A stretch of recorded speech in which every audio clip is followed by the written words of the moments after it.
High in the breezy hills of western Unova, where wildflowers danced on the wind and clouds skimmed the grass, lived a playful Whimsicott. It was known more for mischief than might, popping out of nowhere, scattering seeds in your shoes, or swapping your hat with a pinecone. Most travelers groaned when they saw the cottony blur. Another prank. But one spring, something changed. The wind turned dry. The fields grew quiet. A careless spark from a camper's stove caught the grass. And in moments, wildfire. Flames spread fast, racing toward a shepherd's flock stranded on the ridge. Smoke thickened. Shouts echoed. Then a soft laugh. Whimsicott appeared, floating against the rising heat. Its leafy horn spun, summoning a wild whirlwind of petals and pollen. It shot skyward, high into the gathering smoke, and vanished into the clouds. For a moment, everything was silent. Then rain. A sudden, fierce downpour doused the fire, soaking the fields and scattering the smoke. The sheep were saved. No one saw Whimsicott again that day. But later, nestled in the grass where the fire had started, was a perfectly folded hat, made entirely of cotton. From that day on, every traveler left a flower by the trail, not to avoid a prank, but to say thank you to the trickster that called down the storm. Near the sleepy village of Azalea Town, tucked between slow-moving streams and thick, mossy woods, lived a Dunsparce, quiet, strange, and always digging. To most trainers, Dunsparce was odd. No flashy moves. No real strength.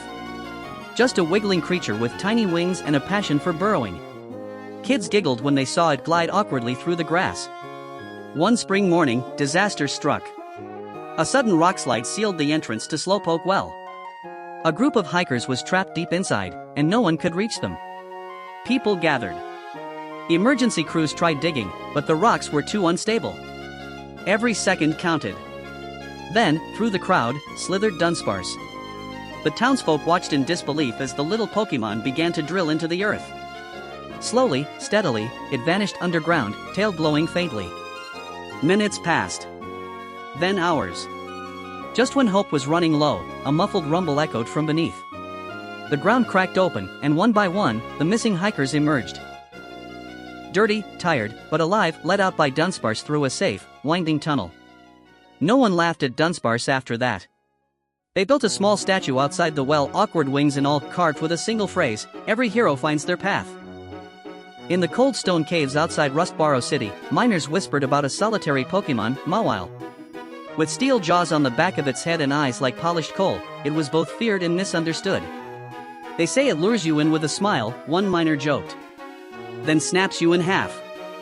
But Mawile never attacked. It just watched. One day, a young boy named Keo followed his father into the mines. While the adults worked, he chased a scatterbug down a side tunnel and slipped. A low rumble shook the walls. The tunnel collapsed behind him. Trapped in the dark, Keo cried out, but no one heard. Except her. From the shadows came a faint shimmer. 2 golden eyes. Mawile.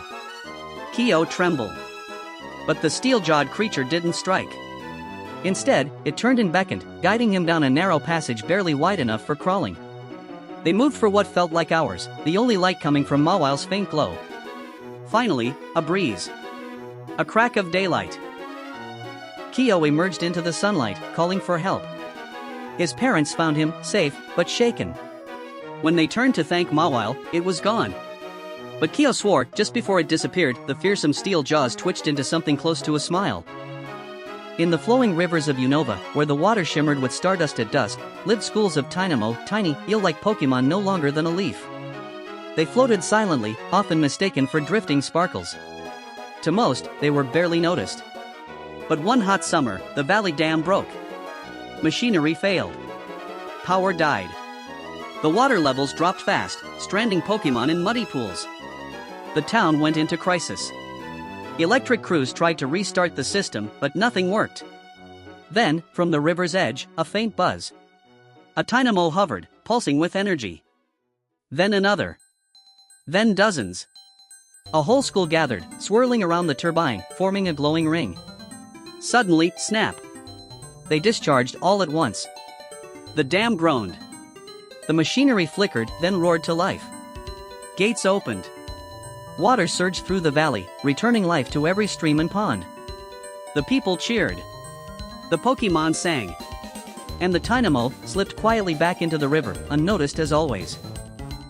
But since then, on summer nights, the villagers gather by the water's edge and light small lanterns shaped like Tynamo to thank the sparks that saved their world, one shock at a time. Deep in the whispering woods beyond Laver City, old legends spoke of a lonely spirit, a phantom, who wandered beneath the trees, humming a soft, sorrowful tune. They said it was once a child, lost long ago, reborn as a Pokemon. Most avoided the woods at night. But May didn't believe in ghost stories. Until one evening, during a camping trip, she chased her runaway Pokedoll and slipped past the lantern lights. The forest closed in, thick roots, endless mist. She turned, once, twice, then froze. Lost. She called out, but no one answered. Then, through the quiet, came a melody. Hollow, gentle, like wine through an old flute. May followed it. Step by step, her fear faded.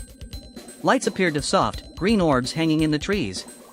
The path wound through the gloom, leading her to the edge of a clearing where searchlights cut through the trees. Her parents cried out and ran to her. May turned to point to her guide, but Phantom was gone. Only a single leaf remained, shaped like a tear. She never saw it again. But sometimes, late at night, May would hum that strange melody in her sleep, and the forest, just for a moment, would hum back.